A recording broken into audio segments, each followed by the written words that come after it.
maybe that story about snacking we feel anxious about this and this female client from my gym back in the day. And then we inspect that anxiety, and it reminds you of when your mom was pressuring you to have a certain body type when you're trying to make cheerleading. This was the one that came to mind, and I've seen this over and over again. A client of mine that was in sales and didn't want to do his follow up, and the apprehension he had was what he felt when he got laughed at after getting hit by a ball in t-ball. So these stories from our past create molehills that we then turn into mountains, because it is the same emotion that comes up in our current reality.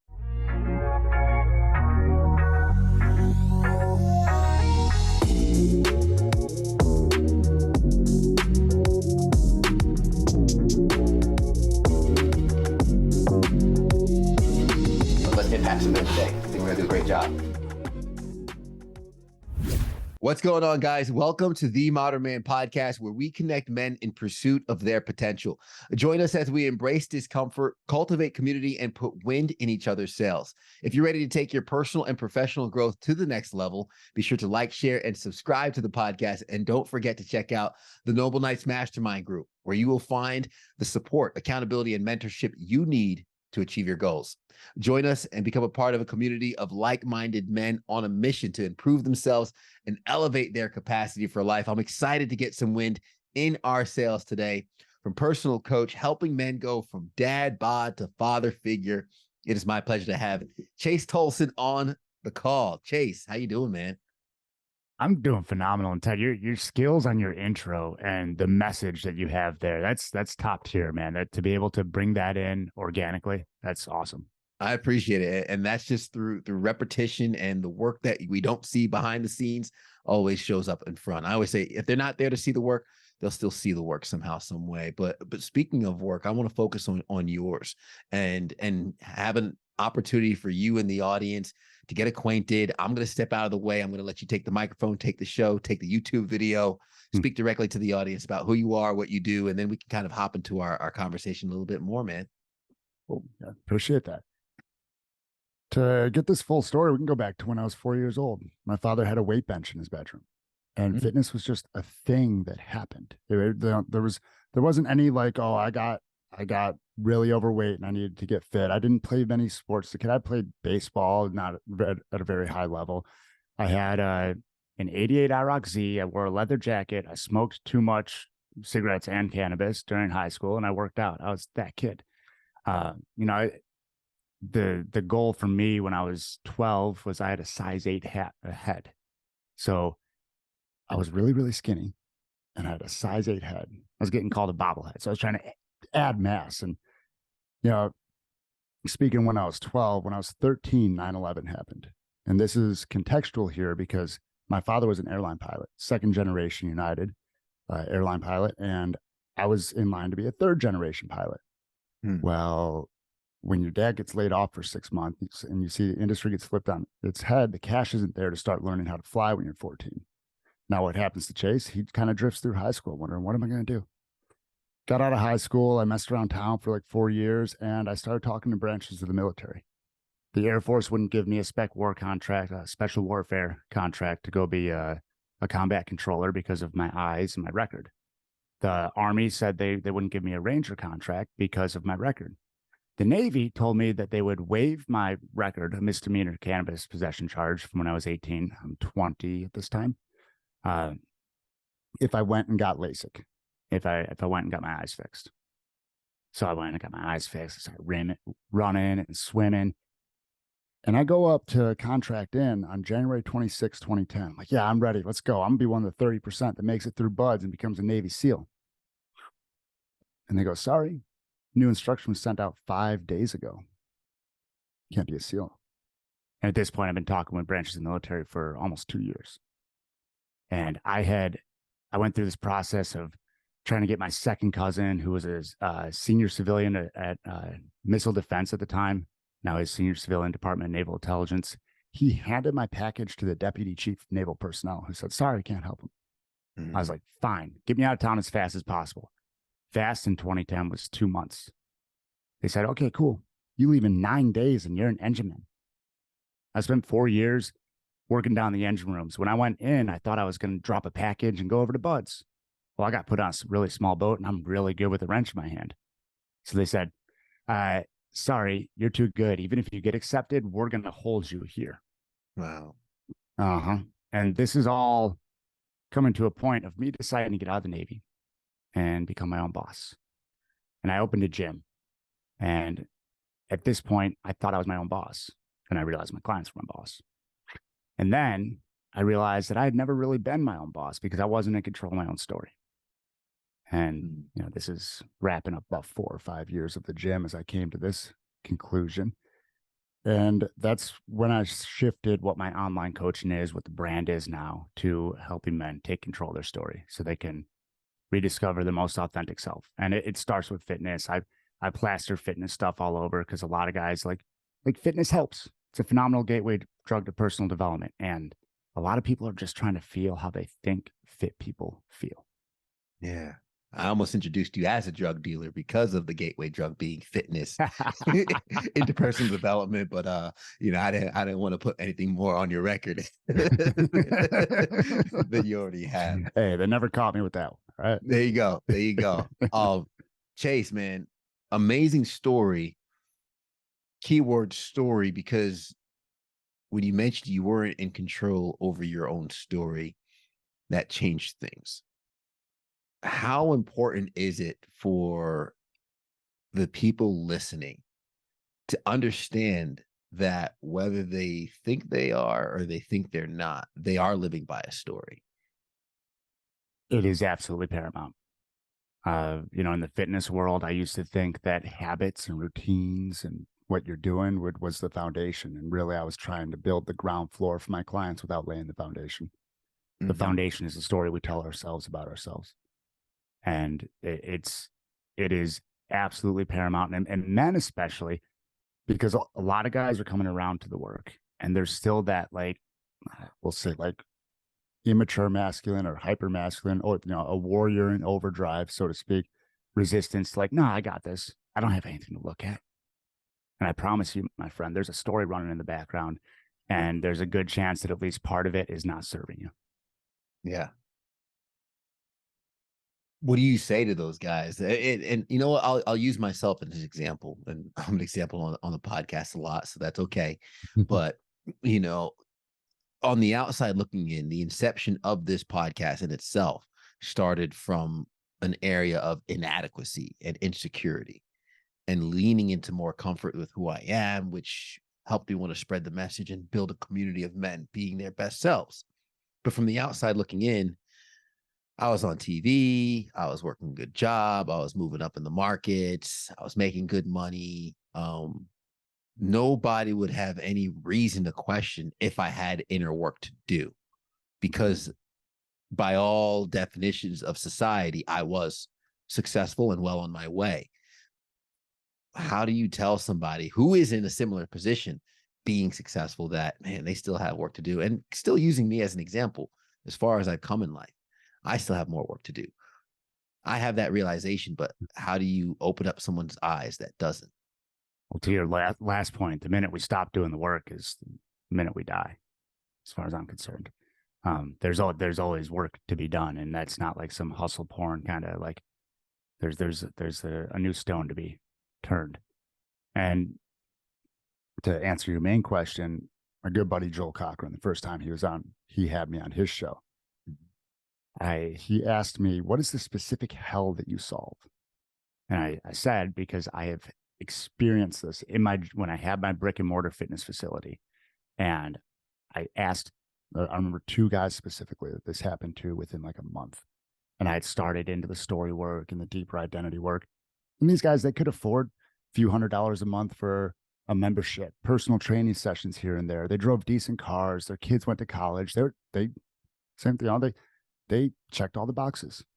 And I asked both of them on separate occasions, one-to-one, have you ever stopped to think about who you truly are? Like on a soul level, like what makes you, you? And both of them kind of got quiet for a second, glassed over. And that was like something out of a movie, little like single tear. And they go, no. And I've said before that, to your point, I help guys who lost themselves to win the rat race. Mm. because that's somebody else's story. Hey, you'll do well here. Go get that piece of paper from that university. Go get the family, the house, the job. That's what makes you happy. And I have a 14-month-old. I have an amazing wife. I'm all for, as a man, building a life. And there's something to be said for going within to develop your world too. Yeah. Well, that's the thing, right? We see the materialistic stuff, or we see the picture, when we're recording this, it's by the holidays, right? So we get those holiday cards of the smiling family, the dad, the wife, the 2.5 kids, the white picket fence, and we're like, yeah, that's what I'm in it for. All right. But we see that manifest itself in what becomes the dad bod, right? Because Yeah. and sure, someone could be fit and still going down that path, but the reality is we almost neglect our necessities to acquire what we think will project the identity we want. Does What that we make sense? think. Yeah. Well, it's really well said. It makes sense to me. I imagine most of the listeners are nodding along too. Yeah. It's you know, I'm a car guy, so some of my algorithm on Instagram gives me Porsche stuff, and there's some reels that are like depressed, buy a Porsche, and I'm like, yeah, that's the same thing as people thinking that just going to the gym is going to allow them to outwork the junk story in their head, though. And to what you said, is the dad bod being an external manifestation of some of that stuff. We can be fit and still be a dad bod in our head and our heart. Mhm. A father figure takes the time to inspect that stuff, because I'll tell you what, most of the reason that I'm able to show up uh, for my wife when she's having a rough day, uh, stay centered when my 14-month-old is having an episode, or when we're up late at night, is because I've done the work. Mhm. And that's my business coach today, to go off on a little tangent here. He's like, dude, I think you got to gut it out for the time being, because yeah, you're not the fitness guy. But if people think that's what you are, like, just let that be it for now. Yeah.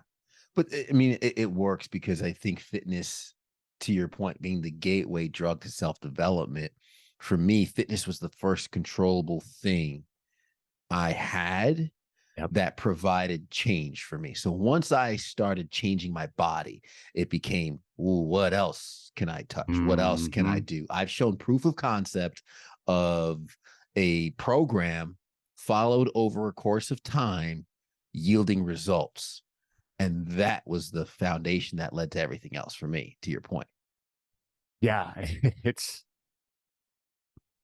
you take that and you go, oh well, this worked better than this. It's such a cool place to test variables too in the gym.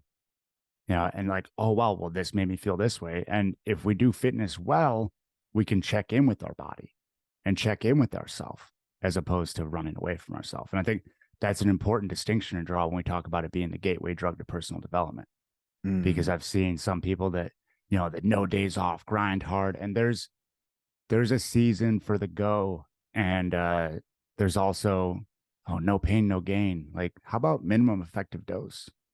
Most guys that work with me, uh, a lot of guys that work with me will come in and like, yeah, I want to work out 5, 6 days a week, and by the end of it, they're like, actually, I want to work out 3 days a week and like go for a hike and enjoy time with my kids for the other days, and use that time wisely. Yeah, It's that's huge. it's quality of life, man. Like, hi, guilty as charged. I still work out 5 days a week. It's also mine and my wife's time together before the day starts. So it's it's a different use of that time as well. And our daughter's down there in the basement with us, playing around in our gym. So Mhm. when it's that, then I'm okay with going 4 or 5 days a week. Yeah. I want to lean back into that father figure and the prescribed imagery versus the real imagery. Mm. And you while we're recording this, my wife is we're expecting our first child.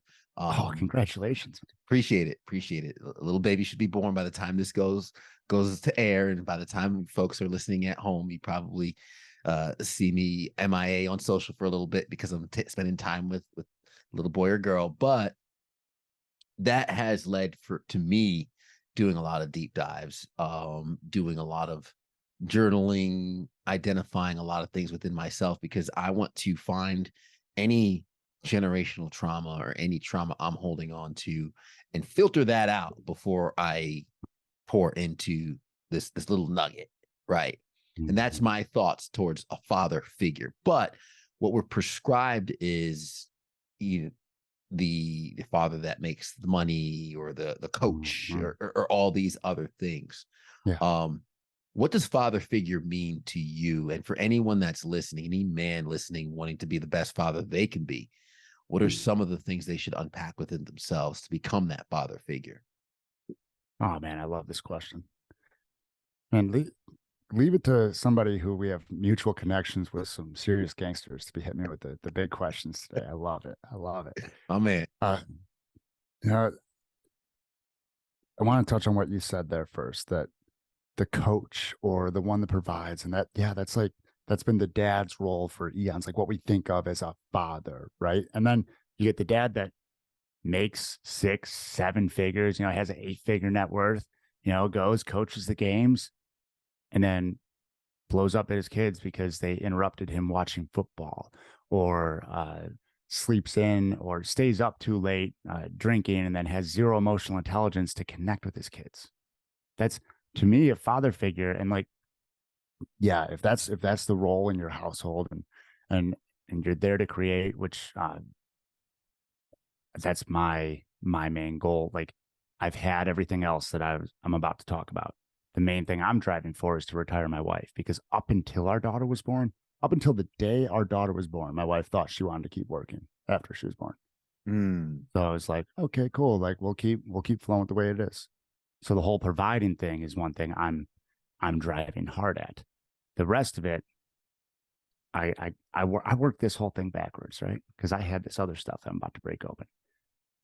It's what you were talking about. It's inspecting the relationship that we had with our parents, and seeing the different angles on that. And for a personal anecdote there, when I first went through and lifted level one, one of the stories that had caused me to douse my own fire, to put aside my drive, my go, if you will. mm, When I was 17 years old, I hospitalized my father. He caught me smoking. Uh, I tried to separate. I pushed him. He said, what I tell you? It's the first thing you don't do in a fight." And at this point, I'm 17. I'm still scared of my dad. So took him to the ground, 32 stitches in his face, broken nose, and 4 staples in the back of his head. And when I used to tell that story, I would tell it even faster than that. I wouldn't feel it at all. I wouldn't let myself sit in it. mm, And when I worked this story, Mark England, he asked me, "What's this mean about you? What are you feeling?" I said, "I feel dangerous."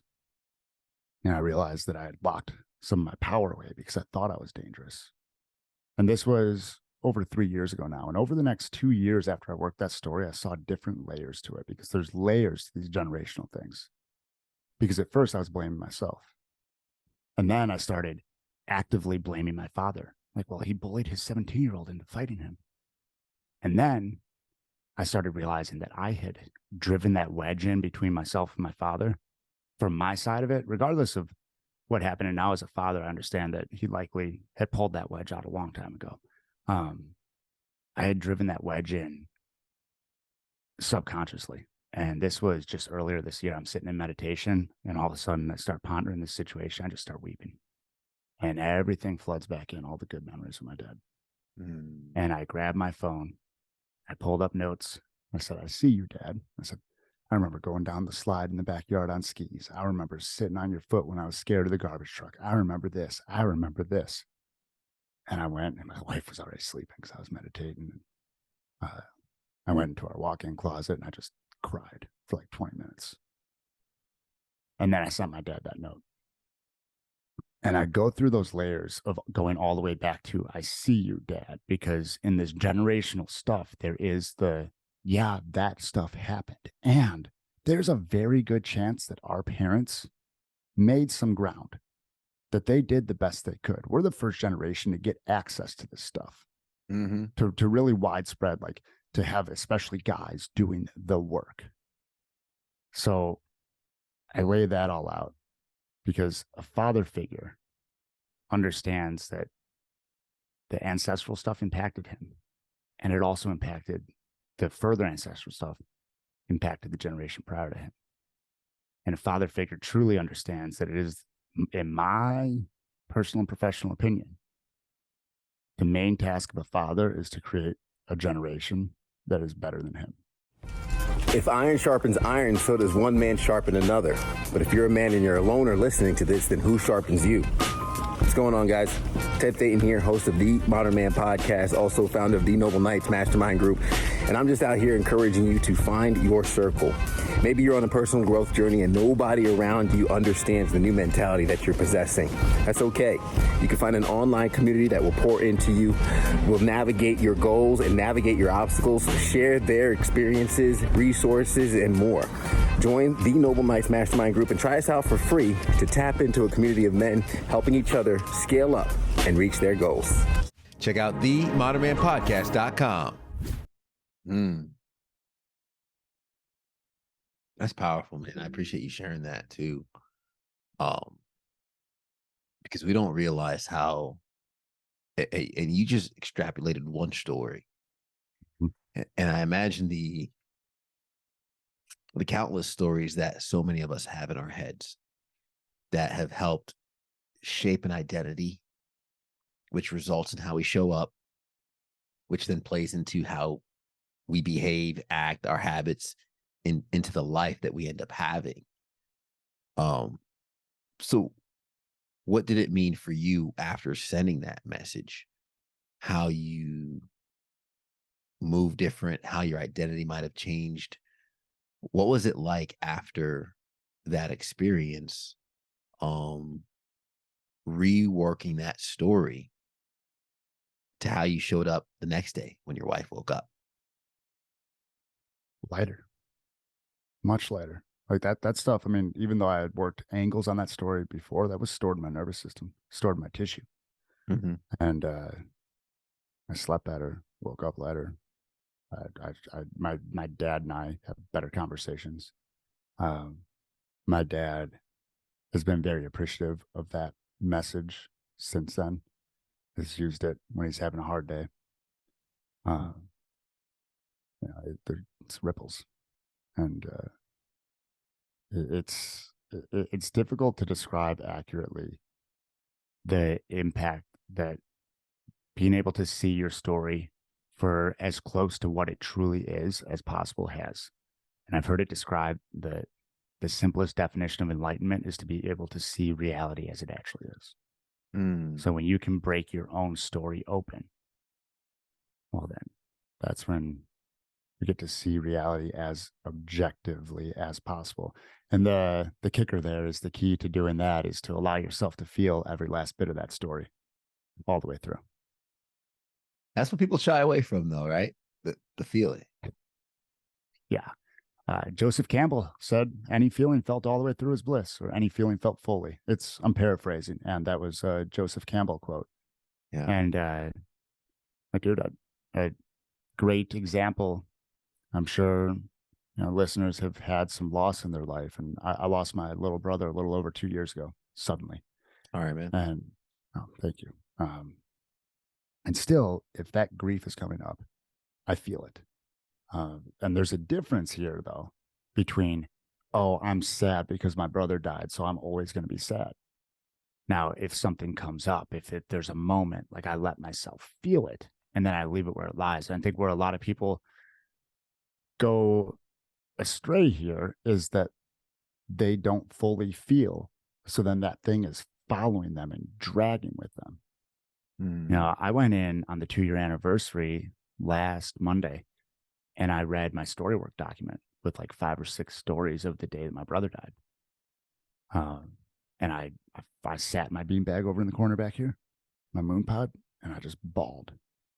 And it was so freaking great. I've heard, if I could accredit this quote to who I heard it from, I would. And I've heard crying being likened to emotional ejaculation. And when we look at it like that, like, guys, do more crying. Like, let yourself feel your feels all the way through. I mean, I'm sure you've you've felt this and you've experienced this yourself when going through the Yeah. work, that it, life becomes more authentic.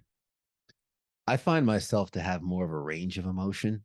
And even my wife pointed out, it's funny because I could tell she wasn't a big fan of the increased emotion. She's like, you cry a lot easier these days, because she's not used to that, right? And I was like, don't worry. I'm feeling more.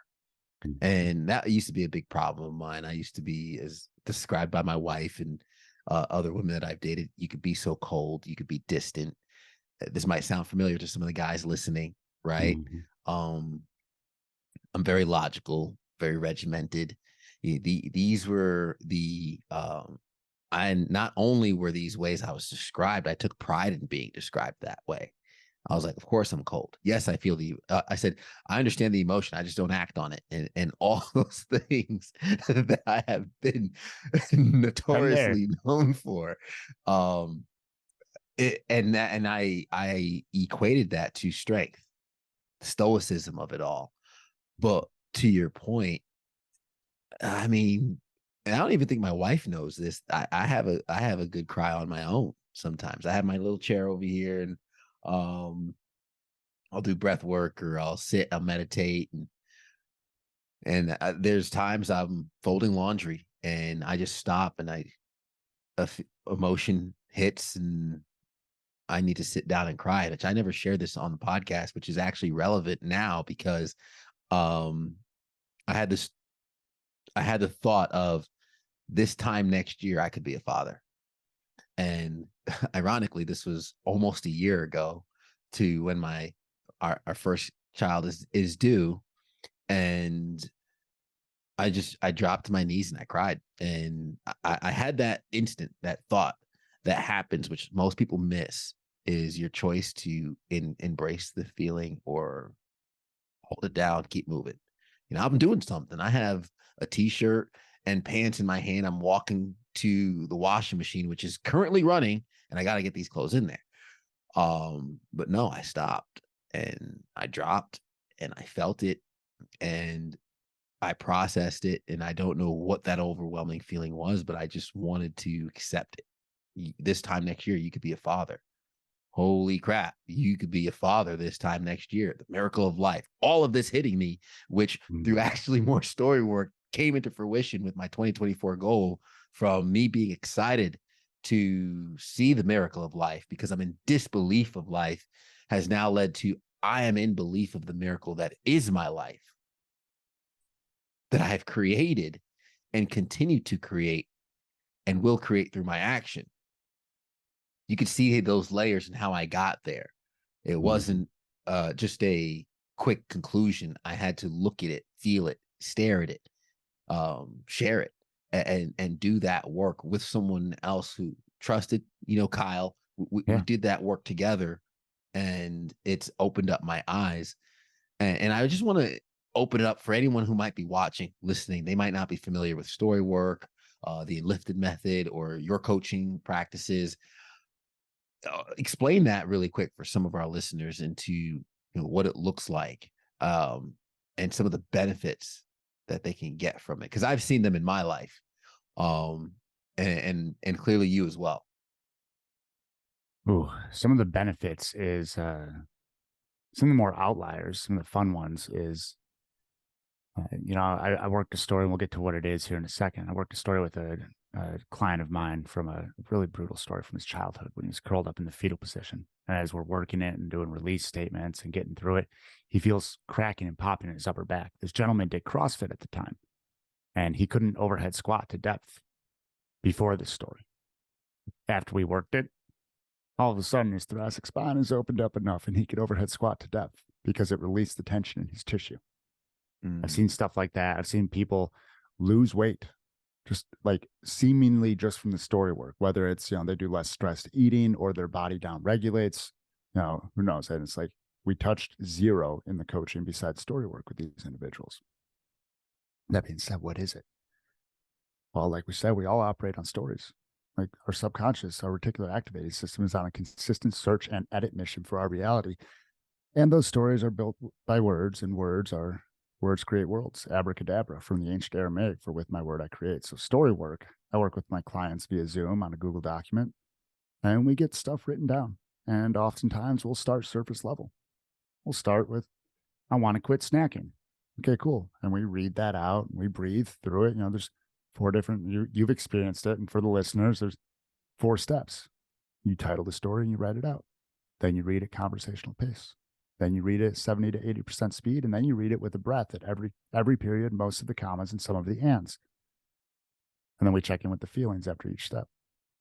Like maybe that story, and this is a real life example, maybe that story about snacking we feel anxious about.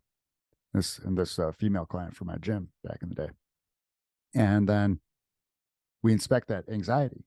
And it reminds you of when your mom was pressuring you to have a certain body type when you're trying to make cheerleading. This was the one that came to mind. And I've seen this over and over again. A client of mine that was in sales and didn't want to do his follow-up. And the apprehension he had was what he felt when he got laughed at after getting hit by a ball in T-ball. So these stories from our past create molehills that we then turn into mountains, because it is the same emotion that comes up in our current reality.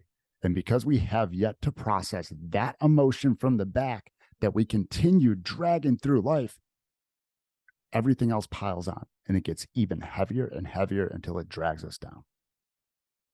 And the way I like to term it is people are walking over gravel barefoot and they've accepted that as their reality. When right next to that gravel is a bed of hot coals. Now, if you just took a little walk on the coal path, there's a beautiful coastline. And if I may, I'm a bit of a poet, and I've got something that speaks to that. Please. This is my first time reading this one and sharing it. So many spend life walking a path with sharp, pointy rocks that are a pain in the ass. Most become used to it, and the path no longer feels rough. The thing about that is it's because our souls became tough. Calloused hard over without feeling. We're blocking our soul's deep want for true healing. You see, this gravel trail is the one tread by most, and only yards away is a lush sandy coast. What lies between here and there? What keeps us on the path is that which we fear. 10 yards of hot coals burning with rage, all of the feelings we locked away.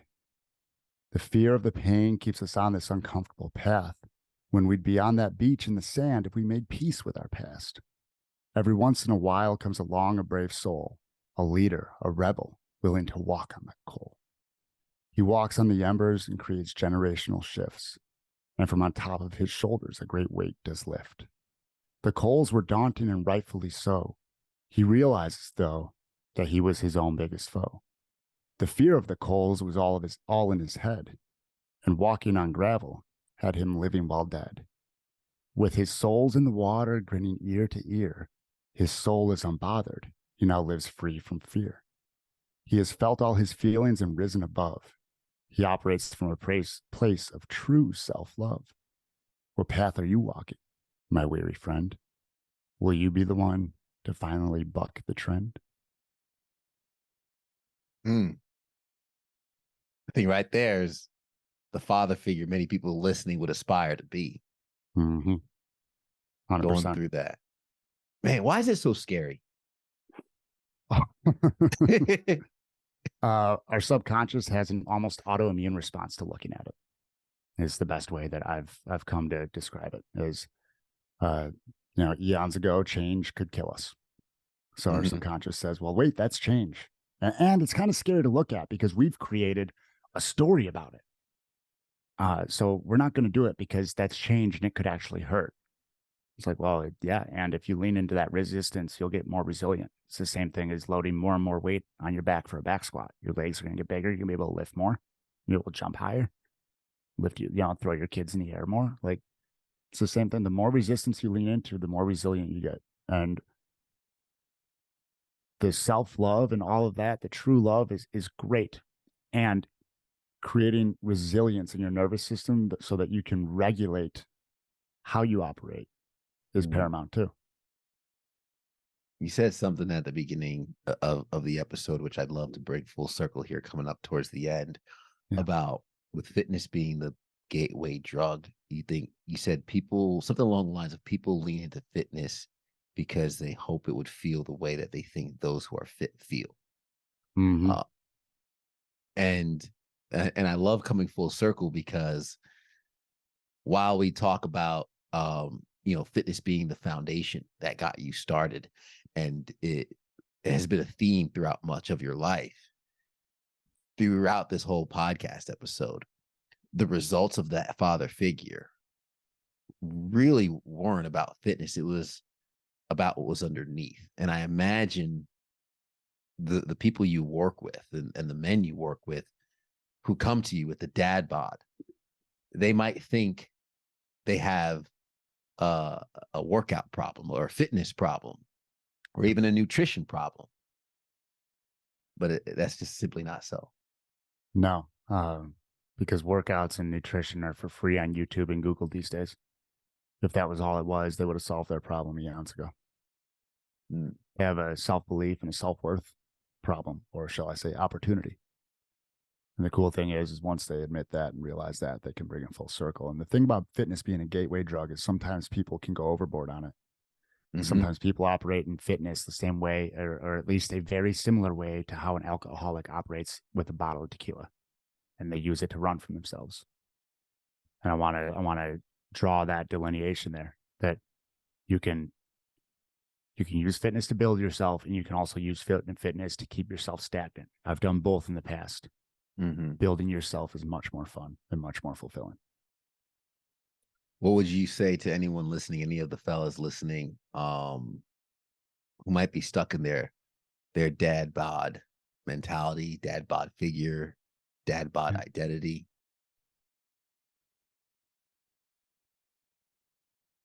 Breath. I got something good here.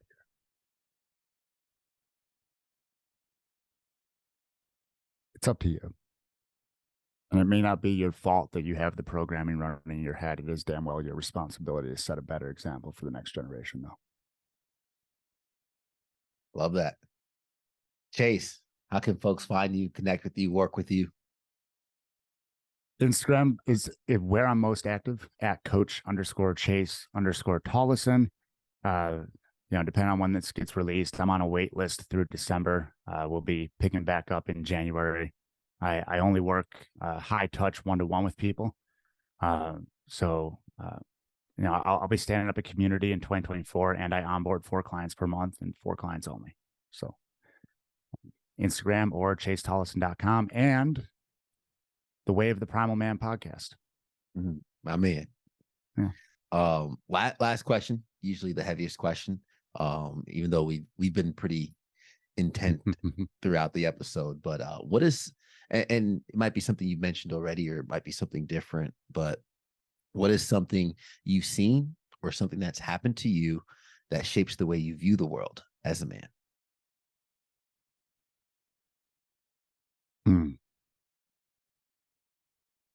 Seen and happened to me. I got 3 that come up to mind, so I'll share them all. The turmoil that my father and I went through.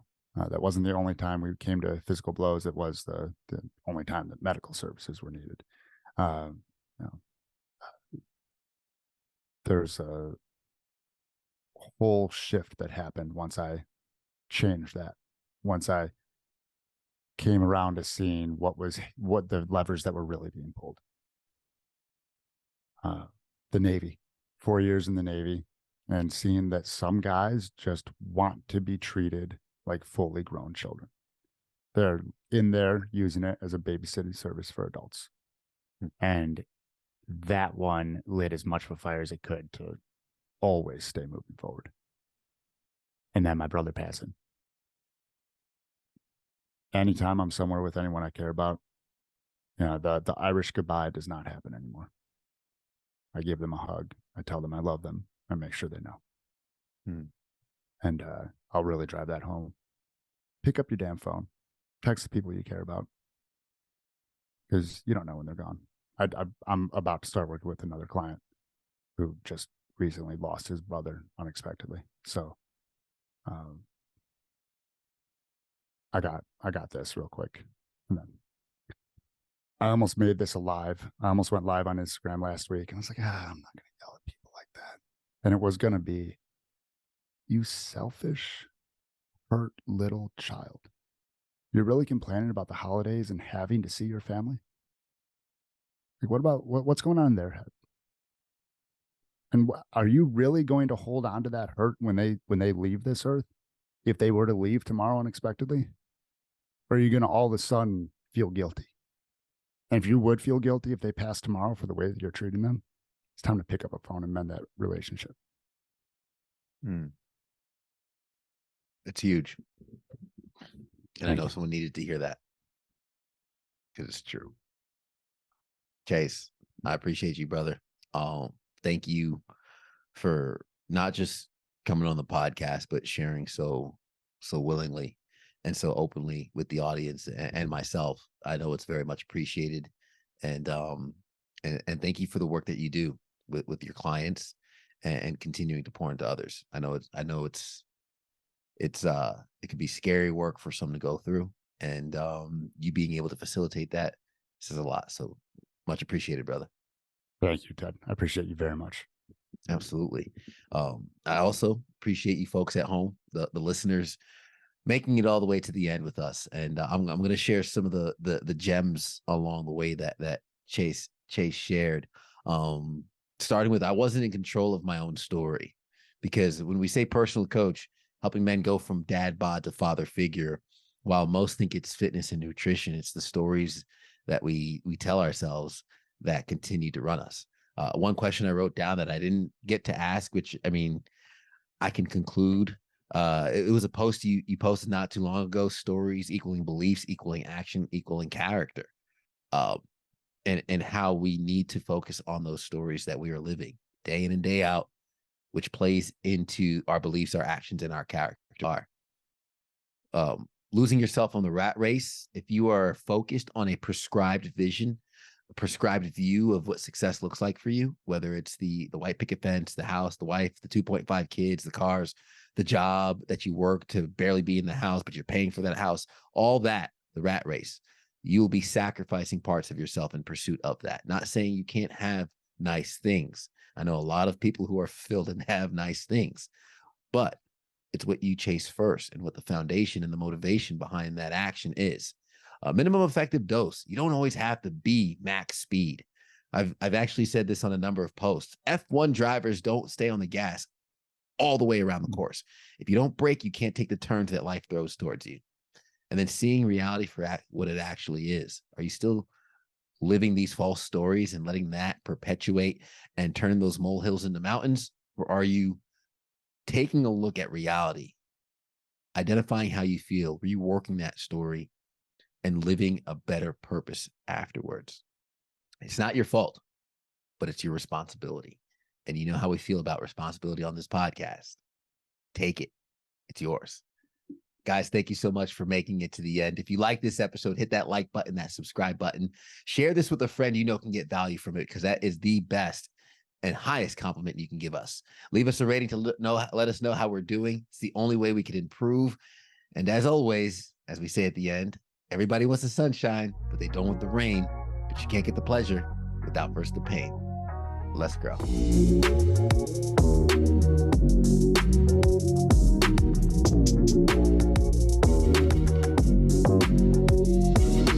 Let's impact some men today. I think we're going to do a great job.